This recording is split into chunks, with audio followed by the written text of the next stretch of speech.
Buenas noches para todos. Bienvenidos a un seminario IL que hace parte pues de un espacio académico del Departamento de Ingeniería Eléctrica y Electrónica de la Universidad de los Andes. Le vamos dando la bienvenida a las personas que en este momento se van conectando en este Zoom. Igualmente comentarles que vamos a estar transmitiendo desde Facebook y vamos a publicar este seminario con el profesor Paulo en YouTube para que después puedan verlo quienes no pudieron asistir. Entonces, pues le damos la bienvenida al profesor Paulo Manuel de Oliveira de Jesús, profesor asociado del Departamento de Ingeniería Eléctrica y Electrónica, que nos va a hablar hoy del despacho económico de energía de hidrógeno en comunidades energéticas robustas. Entonces, profe Paulo, bienvenido, un gusto tenerte acá. Muchísimas gracias, Andrea. Es para mí un placer estar aquí con ustedes esta noche. Quisiera conversar con ustedes algunos temas que están en el tapete de la opinión pública, que tiene que ver básicamente con temas de energía, hidrógeno, comunidades energéticas. Mi nombre es Pablo Oliveira, soy profesor del Departamento de Ingeniería Eléctrica y Electrónica. Quisiera agradecer al departamento por la amable invitación. Y el día de hoy vamos a hablar entonces de despacho económico de energía e hidrógeno en comunidades energéticas robustas. Ya vamos a explicar un poco en qué consiste este concepto. Antes que nada, quisiera comentarles que yo pertenezco a un grupo de Potencia Energía y desean tener detalles de mi hoja de vida, de lo que hemos hecho como investigación en la Universidad de los Andes en los temas de energía y potencia. Ustedes pueden consultar la página web power.uniandes.edu.co y allí pueden consultar trayectoria en en estos temas. Yo actualmente me encuentro en la ciudad de Zaragoza, estoy en estancia sabática, de trabajo temporal, y estoy asociado a la comunidad, a la Cátedra de Comunidades Energéticas de la Universidad de Zaragoza, y parte de lo que voy a presentar hoy es también producto de esta experiencia de investigación que he tenido en los últimos 6 meses acá en España. Y prácticamente los resultados de investigación que hemos tenido, que están en proceso de publicación, bueno, parte de ellos los vamos a compartir con ustedes en la noche de hoy. La agenda, vamos a tocar 4 temas, vamos a ver 4 momentos importantes. Vamos a tratar de responder la pregunta de por qué comunidades energéticas robustas, haciendo una referencia histórica de por qué son pertinentes hablar de comunidades energéticas de este tipo y qué tipos de comunidades energéticas en general hay en los países.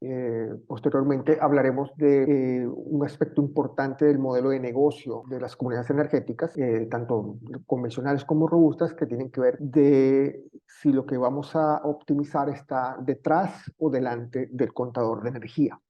Eso ya lo vamos a explicar con detalle posteriormente. Un tercer momento, y es un momento clave dentro de esta explicación, es el hecho de que las redes cerradas con renovables, almacenamiento, sean baterías e hidrógeno, van a jugar un papel importantísimo para la constitución de este tipo de comunidades, y eso lo vamos a ver también con algún detalle. Finalmente entraremos a algunos detalles ya más numéricos, más detallados acerca de un modelo de despacho económico de una comunidad cerrada bajo el paradigma de Smart Grid, incorporando almacenamiento con litio y hidrógeno. Entonces, yo quisiera comenzar esta conversación y le voy a pedir a Andrea que si hay preguntas en el chat las tratemos de ir contestando en la medida que vayamos avanzando. Claro que sí, profe. Hablar de entonces el título, ¿no? En el título hay como 3 conceptos, bueno, 3 o 4 conceptos que podemos separar, ¿no? En primer lugar tenemos el tema del despacho económico, que es un concepto muy de ingeniería eléctrica y que es lo que hacen los centros de operaciones para ordenar la producción de energía eléctrica en los países, ¿no? En el caso de Colombia tenemos a la empresa XM, que es la que se encarga desde Medellín de ordenar la producción, vamos a decirlo de esa manera, lo hace mediante una serie de control de mercado, subastas, de manera tal que a partir de ese proceso de subastas se hace un ordenamiento, un proceso de optimización para indicar claramente cuáles son las plantas que entran primero y cuáles son las que entran después. Sin embargo, este concepto ya lo estamos bajando al nivel de los modelos de negocio de las renovables que tenemos a nivel del terreno en los territorios. Entonces, el despacho económico pasa a ser fundamental para la viabilidad económica de cualquier emprendimiento que tiene que ver con energías distribuidas. Eso es un aspecto importante que vamos a entrar. En cuanto a energía, bueno, hablamos básicamente de energía eléctrica, es decir, que hay un proceso de electrificación, pero que no solamente podemos almacenar energía eléctrica en las baterías, sino que la posibilidad de utilizar energía limpia para producir hidrógeno también es otro esquema de almacenamiento importante, siendo el hidrógeno un vector muy, muy importante para producir otras energías, es decir, y con huella de carbono nula. Y por lo tanto, el despacho económico pasa a ser un despacho de energía e hidrógeno, cosa que no sucede en los despachos centralizados. Finalmente, tenemos el tema de las comunidades energéticas robustas, que es un tema de por sí un poco controversial. ¿Por qué robustas? Es un tema que hemos venido acuñando desde la Universidad de los Andes, porque en Europa se habla directamente de comunidades energéticas industriales. En nuestros países la política industrial tiende a no existir. Es decir, incluso desde el punto de vista de los economistas, hablar de política, la mejor política industrial es la que no se tiene. Básicamente se hace como hongos que crecen en el bosque, ¿no? Y incluso si uno ve los países como Colombia, ve que las empresas y las industrias son altamente penalizadas desde el punto de vista fiscal. Es decir, que la carga fiscal que tienen las empresas es de las más altas del mundo. Por lo tanto, no existe realmente una política industrial que permita que estas industrias florezcan, ¿no? Y es uno de los grandes problemas de la América Latina en general. Cuando hablamos de comunidades energéticas robustas, es hacer una diferenciación muy clara con respecto al concepto de comunidades energéticas que políticamente se ha impuesto, que es básicamente de comunidades que son no conectadas a la red, comunidades excluidas, y a esto se le llama comunidades energéticas, a las cuales se les debe colocar un medio de suministro de electricidad para que mejore su calidad de vida. Y bueno, perfectamente, esto es una argumentación sumamente válida, pero sin embargo, desde el punto de vista de la matriz energética de los países, el impacto que tiene esta política es simplemente de justicia social, es decir, lo que llaman en Colombia la transición justa va mucho en el sentido de incorporar estas poblaciones que no tienen acceso a la energía, pero sin embargo, este tipo de soluciones son soluciones que son focalizadas y no tienen un impacto importante sobre la canasta energética en general, porque estamos hablando de una porción muy marginal del tema. Nosotros estamos hablando de comunidades energéticas que tienen músculo financiero, estamos hablando de industrias que son capaces de producir su propia energía. Este tema es crucial porque si las políticas asociadas al promover la industria buscan hacer que florezcan este tipo de industrias, eh, es la búsqueda de que el costo de operación de estas empresas sea el menor posible para que puedan ser competitivas en el territorio y puedan competir con otros países, ¿no? Básicamente, cuando hablamos de las industrias, el costo de la energía eléctrica pasa a ser fundamental en la estructura de costos y si la industria en general tiene medios para poder disminuir esos costos, será más competitiva. Lo cierto es que hay una cantidad de barreras técnicas y regulatorias que impiden que las empresas puedan resolver su problema de energía por ellas mismas y tengan que depender del suministro externo, bien sea por un gasoducto o bien sea por una línea de transmisión eléctrica, que depende de una empresa centralizada, que es una distribuidora, que es un monopolio natural y que tiene una cantidad de cuellos de botella que muchas veces hace que esa posibilidad de conseguir un kilovatio hora más barato no pueda obtenerse por otro medio que sea la autoproducción. Entonces, las legislaciones han venido cambiando en el sentido de que a las empresas se les permita producir su propia energía, pero una sola empresa no hace el océano. Tiene que serse una sinergia de muchas empresas y el problema es que la manera en que nosotros hacemos la distribución de energía es que cada empresa tiene su contador de energía y cada una tiene que pagar por el servicio y el peaje por acceder a la red. Y por lo tanto, ahí hay una cantidad de barreras que impiden que las empresas puedan conseguir competitividad en la disminución de sus costos operativos por la vía de la disminución de las tarifas de energía. Y esto tiene que ver con una revisión histórica que podemos hacer. Yo tengo una cantidad de de diapositivas que explican un poco cómo ha sido el sistema eléctrico en los últimos 120 años. Recordemos que tuvimos una batalla, ¿no? Una guerra de corrientes en los finales del siglo XIX, en el cual la corriente alterna se impuso a la corriente continua. Por lo tanto, Thomas Alva Edison perdió la batalla. Tesla, como promotor de la corriente alterna, fue victorioso, y el sistema que prevaleció fue justamente el de corriente alterna. Y lo que vimos posteriormente fue un modelo de economía de escala que hizo que los precios comenzaran a disminuir tajantemente en la medida que se hacían las integraciones de las empresas. Hubo un proceso muy fabuloso de integración, y los precios comenzaron a disminuir, hacer que la mejor opción para las empresas de este momento, que estamos hablando del siglo XX, era básicamente tener acceso a la red eléctrica, porque los costos de la energía cada año que pasaba era menor en términos reales. Ese proceso comenzó básicamente con un proceso que es similar al que estamos viviendo hoy en día, en el cual la energía se producía en el mismo lugar que se consumía. Estamos hablando de finales del siglo XIX, y podemos tener ahí algunos ejemplos, ¿no? de cuál era la situación en el siglo XIX, en el cual estas primeras plantas que teníamos en las ciudades estaban muy cerca de los locales de consumo. Aquí podemos ver fotografías de la planta que está en Ames, allá en Colorado. Fue la primera en corriente alterna que se construyó, y que al día de hoy todavía sigue produciendo energía, o como las plantas que se instalaron en el río Niágara, en las cataratas de Niágara, por allá en Canadá, y que iba a alimentar la ciudad de Búfalo, que estaba muy cerca de esa localización. Y por lo tanto, básicamente el esquema era producir en el mismo sitio que estaban las plantas eléctricas. Este modelo de, de economía de escala está basado en combustibles fósiles, básicamente, ¿no? Complementado por la hidroeléctrica.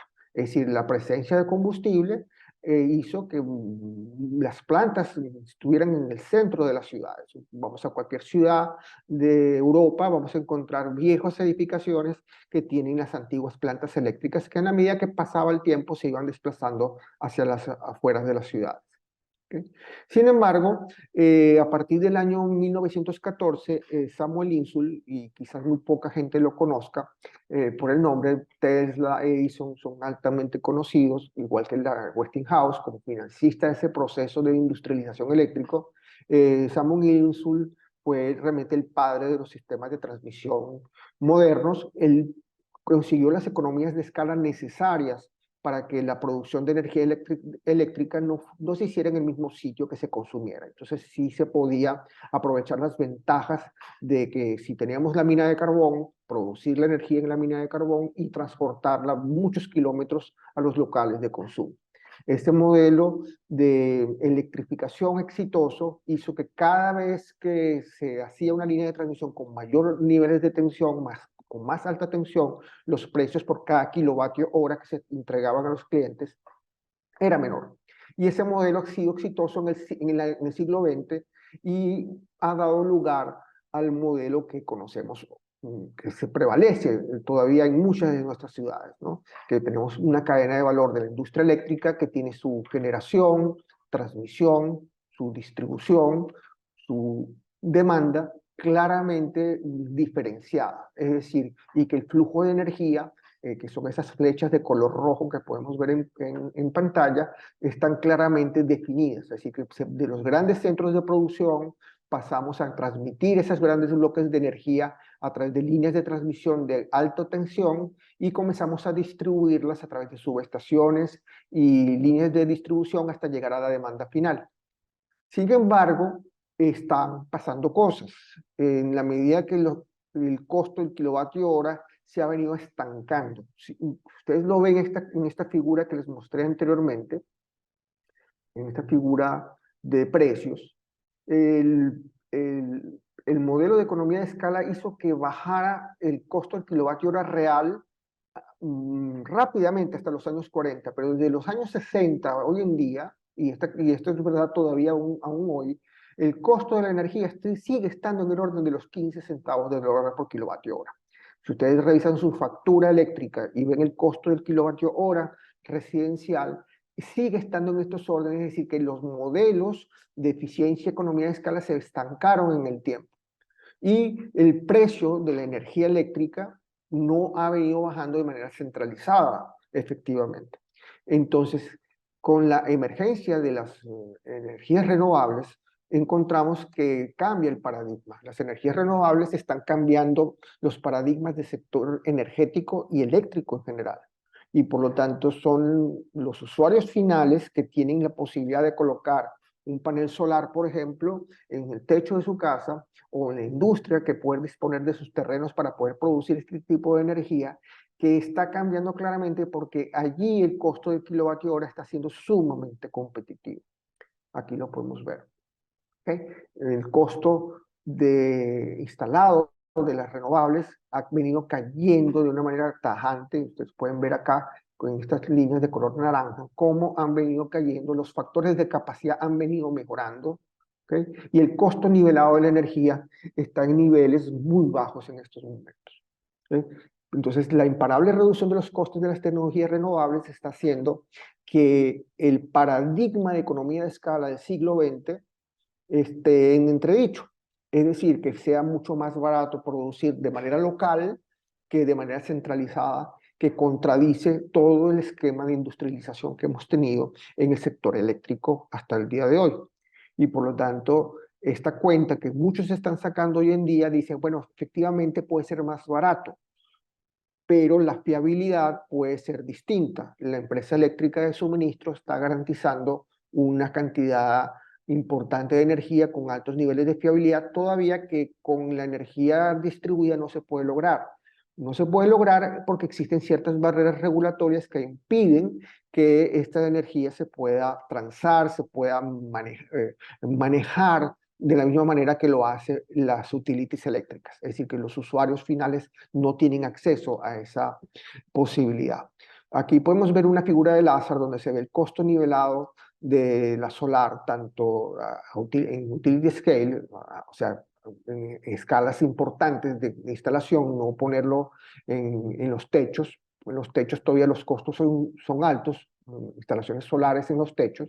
Sin embargo, puede verse claramente que las tecnologías renovables son completamente competitivas con respecto a las tecnologías que utilizan combustibles fósiles. Es decir, la necesidad de incorporar las energías renovables en el sistema no solamente son necesarias por el problema de cambio climático y el problema de mitigación que tenemos que enfrentar, la humanidad tiene que enfrentar en el futuro, sino que es más barato. Y por lo tanto, desde el punto de vista de una industria, de una empresa, que tiene la posibilidad de generar su propia energía porque tiene el know-how, tiene los ingenieros, tiene el capital, evidentemente estamos hablando de un quiebre que es lo que llamamos transición energética. La transición energética no es otra cosa que es el cambio de paradigma económico en la producción de energía. Y por lo tanto, estamos viendo claramente que esta situación se está consolidando en estos momentos. Ya son energías maduras. Desde el punto de vista de instalación, la instalación de 100 megavatios de solar se hace de forma mucho más barata y mucho más rápida que 100 megavatios con combustibles fósiles. Esa es una realidad. Por lo tanto, los consumidores son protagonistas de la transición energética. Pero ¿qué consumidores, no? Estamos hablando de los consumidores que tienen capacidad de cambiar la matriz energética, que son las industrias.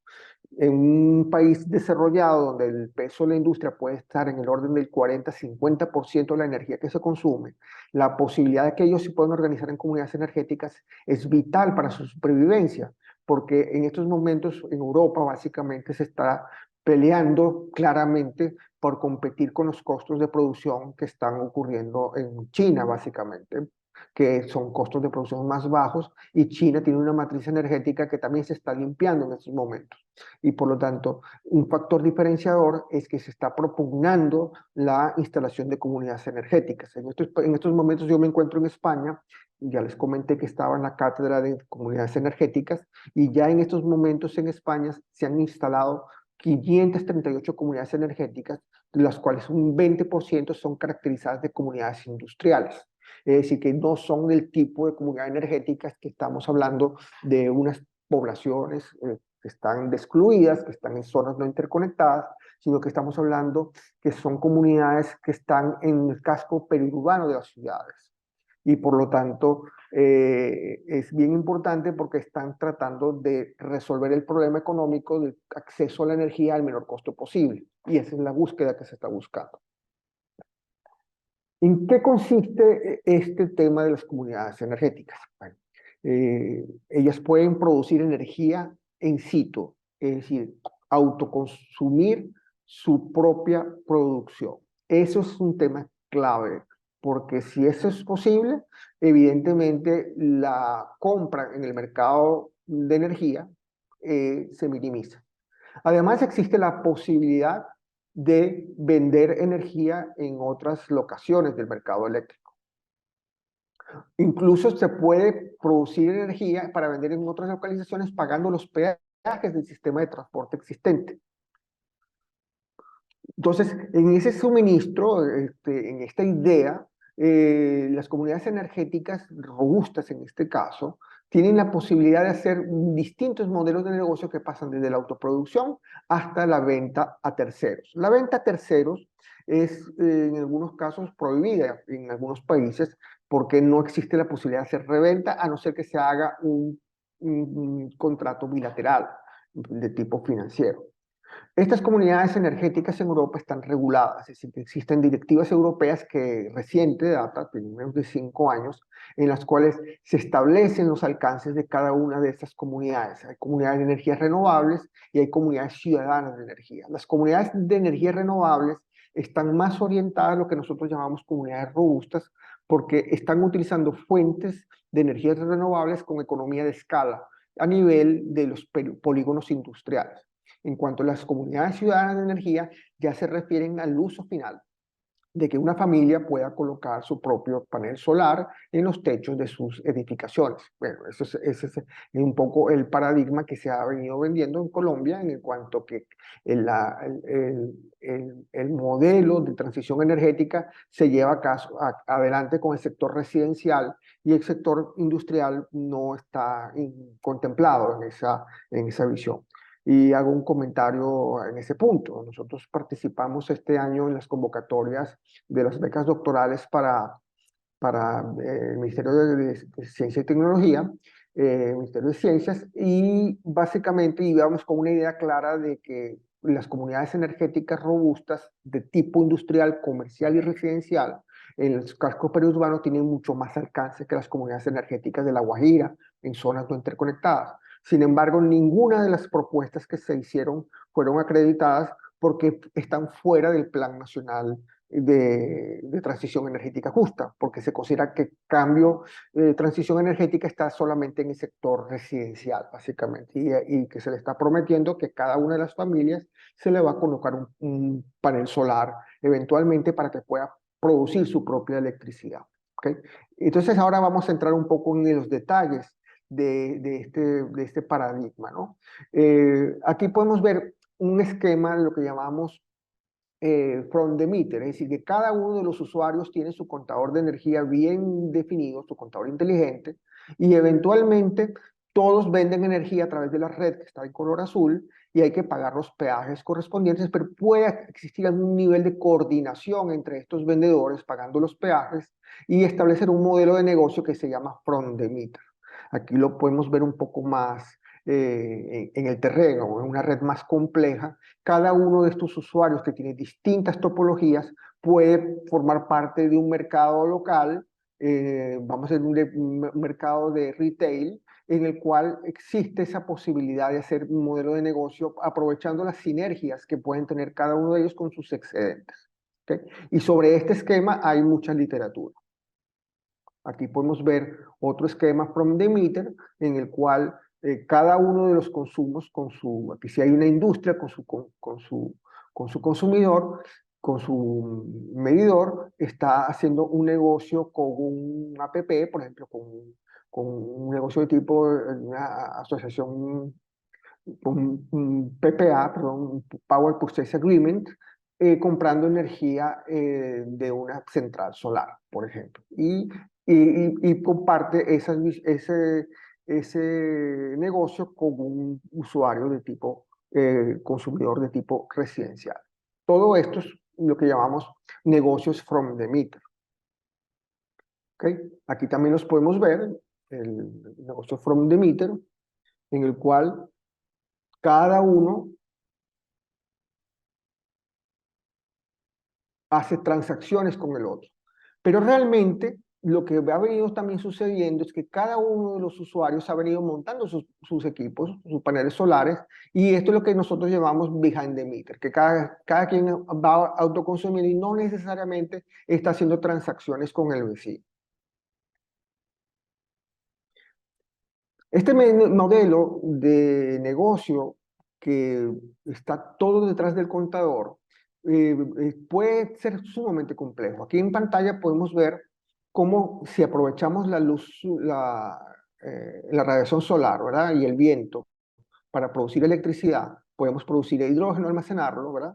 Podemos tener oxígeno, incluso con captura de carbono podemos tener metanol, en este caso metanol, y podemos tener la producción de electricidad nuevamente con una central de ciclo combinado, por ejemplo, ¿okay? O con un esquema de turbina gas en un ciclito Alam Cycle.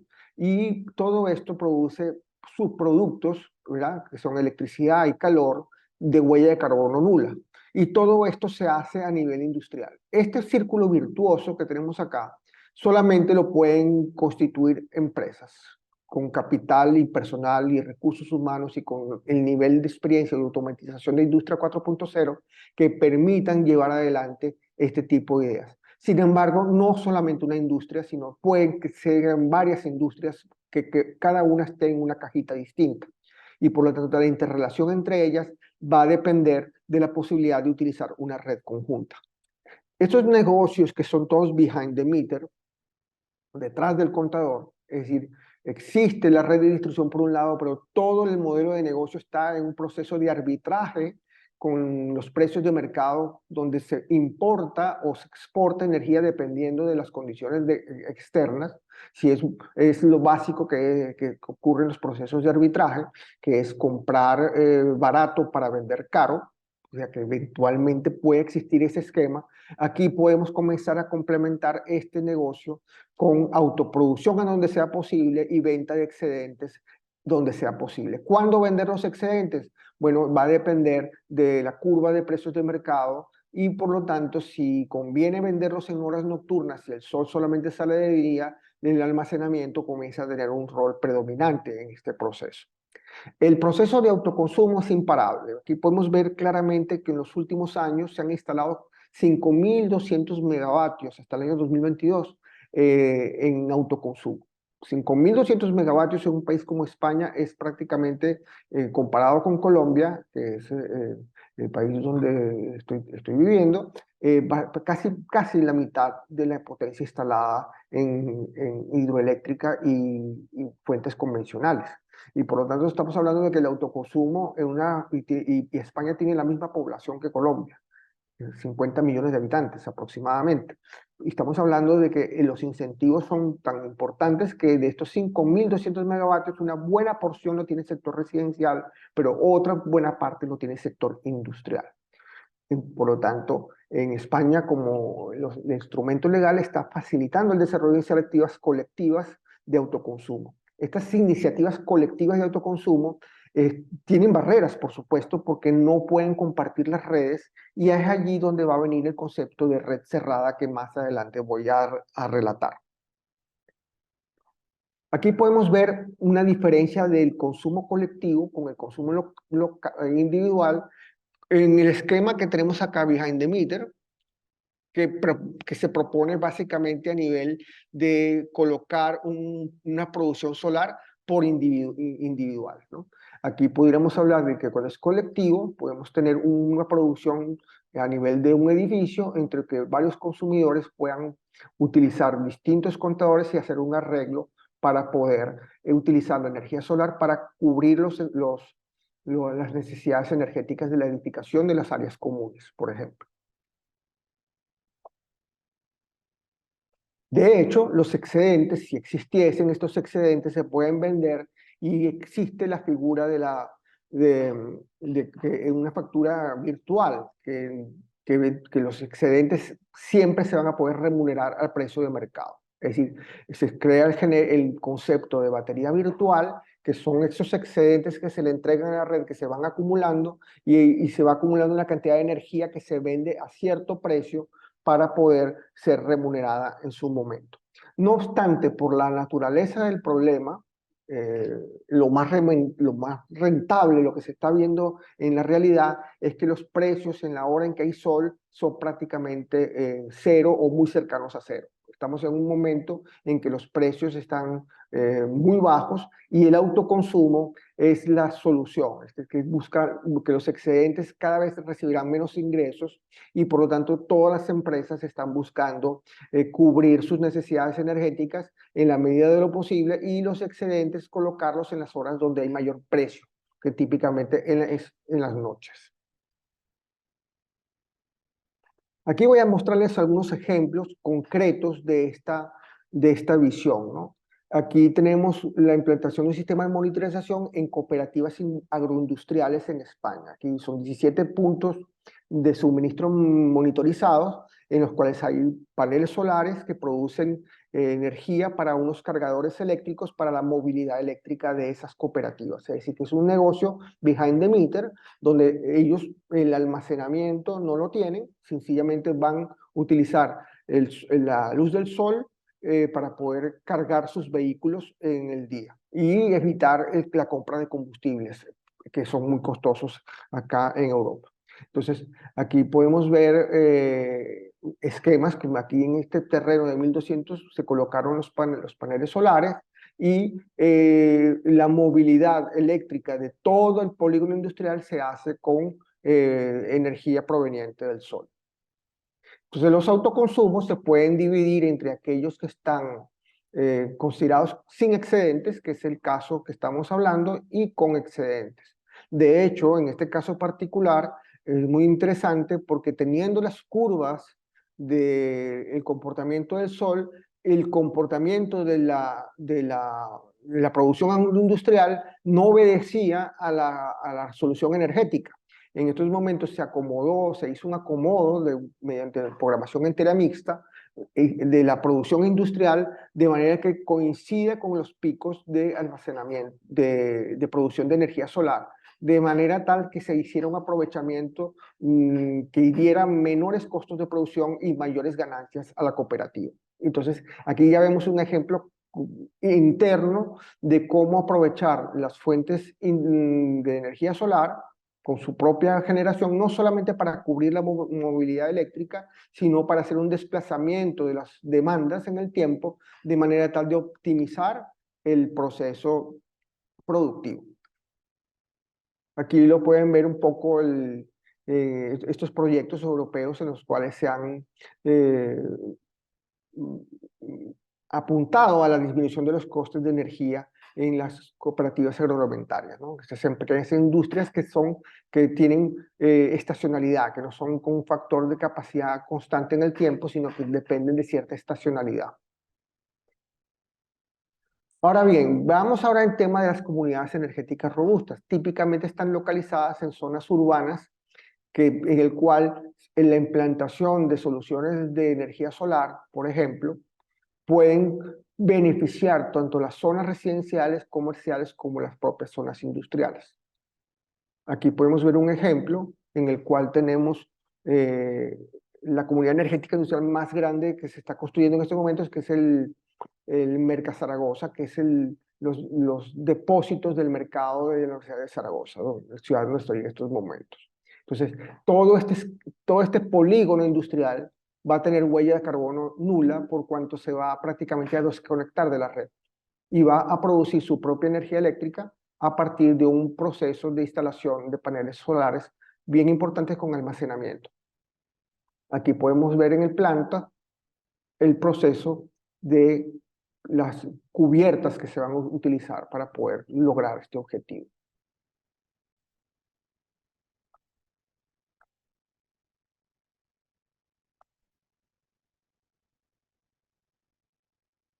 Bueno, vamos a hablar ahora de los modelos que este es el cuarto momento en el cual hablamos de modelos de despacho, ¿no? Este es un modelo de despacho en el cual hacemos electrólisis con la energía solar directamente en un esquema de autoconsumo, es decir, un proceso behind the meter en el caso del caso español. En el caso de los electrolizadores, hay que tomar en cuenta que ellos tienen tres posiciones o tres estados. Ellos pueden estar en producción, pueden estar calientes, es decir, que no están produciendo, pero están stand-by calientes, o están fríos, es decir, que pueden tomar varios minutos en calentarse. Tomando en cuenta estos tres estados, la programación del electrolizador debe tomar en cuenta los precios de mercado. Con los precios de mercado, ¿verdad? Y con la energía, podemos decidir qué energía se puede exportar a la red para poder tener beneficios del arbitraje y cuál es la energía que se va a utilizar para la producción de hidrógeno al precio del kilogramo de hidrógeno en este caso. Y este modelo busca maximizar el beneficio del operador. El operador es propietario del electrolizador, es propietario de los paneles solares y interactúa con el mercado eléctrico, con el arbitraje, con las diferencias que hay en los precios spot, de manera tal que busque maximizar su operación. Nosotros hemos tomado en cuenta este modelo para hacerlo un poco más complejo, tomando en cuenta las realidades del sistema eléctrico. En este caso, nosotros estamos haciendo un despacho económico óptimo, en este caso utilizando redes cerradas. Esas redes cerradas de energía eléctrica es un cambio de paradigma, porque es una red que está completamente operada por las propias industrias. Es decir, que no es la red de servicio público y el distribuidor no tiene competencia sobre este tipo de red.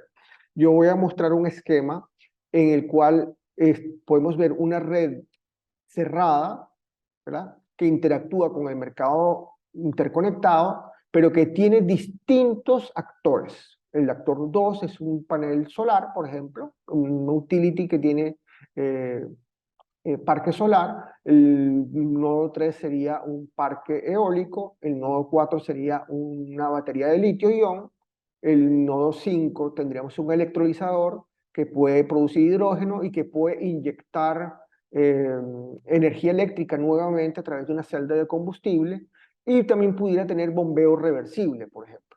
Todas estas soluciones están behind the meter, es decir, en este caso, todos tienen sus contadores internos, pero se utiliza para su contabilidad interna. Ya aquí no se pagarían los peajes. ¿Dónde está regulada esta solución que está prácticamente prohibida en todas partes, pero que ahora sí se está adoptando en Europa? Está en la directiva 944 del 2019, en el cual las comunidades energéticas integradas en una área específica pueden operar su propia red de distribución cerrada. Entonces, la red está constituida por muchas empresas que tienen sus infraestructuras y pueden desarrollar un negocio interno en su propia red. Y con esta sinergia, el objetivo es básicamente bajar el costo del kilovatio hora al mínimo posible. Nosotros lo podemos ver claramente como una pequeña isla eléctrica que no depende del sistema interconectado ni del monopolio natural ni de las electrificadoras. La solución energética de conseguir costos bajos para la energía se obtiene directamente por la gestión de estas redes cerradas.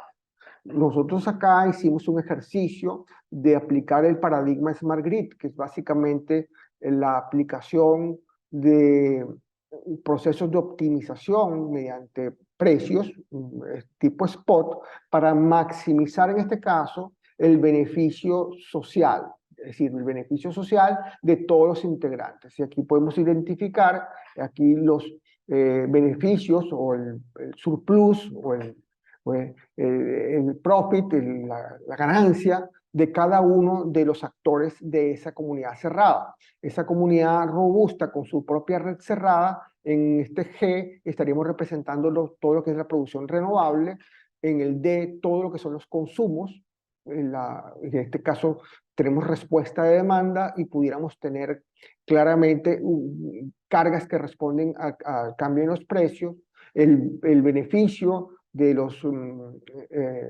almacenamientos y los beneficios de la red, que en este caso la red también forma parte de la comunidad energética. Es decir, que estamos usando un concepto microeconómico como el social welfare o beneficio social para tratar de lograr cuál es el arreglo de producción que beneficia a toda la comunidad en general. En este caso, nosotros hicimos un ejemplo con el caso español, en el caso de la empresa Amazon, que está montando un warehouse de 35 megavatios, haciendo sinergia con una empresa más pequeña de 5 megavatios y con parques solares de 50 megavatios y almacenamiento de 30 megavatios, en este caso. Este almacenamiento se puede ver tanto en baterías como en hidrógeno, pudiera ser perfectamente. Y por lo tanto, las demandas en este caso son elásticas. El modelo matemático de despacho para este tipo de red cerrada con este tipo de actores, lo podemos ver acá en pantalla. No les voy a explicar este modelo en detalle, está en un artículo que va a salir publicado próximamente, ustedes lo van a poder revisar en la página web de nuestro grupo, estimamos que en cuestión de 2 meses ya está en línea, y podemos ver que aquí básicamente estamos utilizando todo el modelo detallado de red, inclusive tomando en cuenta la potencia reactiva. La potencia reactiva está siendo un dolor de cabeza, su control por parte de los actores. En estos momentos, muchos actores que están colocando sus propios paneles están pagando por potencia reactiva porque el factor de potencia en el punto de conexión está siendo muy bajo y por lo tanto la posibilidad de compensación que se debe establecer en las comunidades industriales es importante. Entonces aquí estamos utilizando la propia electrónica de potencia para hacer la compensación y lograr minimizar las pérdidas y los pagos por potencia reactiva. Entonces los estados de carga de los almacenamientos, pues podemos ver acá, con y sin la posibilidad de control de potencia reactiva. Cuando la potencia reactiva es controlada juiciosamente desde el centro de control de la red distribuida cerrada por parte de los promotores de la comunidad cerrada, de la comunidad robusta, evidentemente se obtienen menores pérdidas y mejor regulación. Es decir, se mantienen, los voltajes se mantienen mejor, existe precios más estables, en el caso que se apliquen precios nodales, y la reactiva, que es proveída, evita los problemas de penalización por factor M, como ocurre en Colombia actualmente. Estos resultados se pueden organizar en, en balance. Aquí podemos ver un balance en el cual es la energía inyectada por los almacenamientos, que coinciden en ambos casos, pero aquí lo interesante es que las pérdidas disminuyen sensiblemente, disminuyen un porcentaje importante, ¿no? Y además, el social welfare que se puede medir aumenta, no significativamente en este ejemplo, pero sí la gestión eficiente de los valores técnicos de la red aumenta significativamente. Esta idea que nosotros tenemos acá eh, eh, es interesante en ese sentido porque podemos reproducir a nivel de escala de red cerrada el comportamiento de un mercado eficiente donde los que lo controlan son los accionistas o los socios de esta red robusta, ¿no? De este sistema robusto de comunidades energéticas. Y por lo tanto es una buena aproximación acerca de cómo solucionar el problema del acceso a bajos costos de la energía eléctrica en general. Bueno, yo creo que con esto es suficiente. No sé si hay preguntas para que podamos tomarnos un espacio de 10 minutos en contestar. Profe, muchísimas gracias. Vamos a ver si hay alguna pregunta.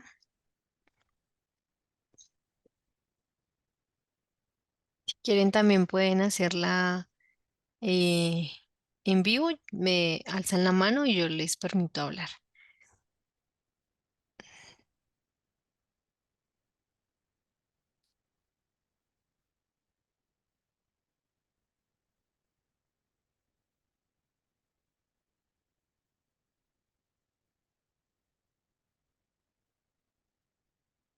Profe, no tenemos preguntas por el momento. Bueno, muchísimas gracias entonces por asistir. Ha sido un Ujú. placer estar con ustedes esta tarde. Gracias a ti, profe. Feliz tarde.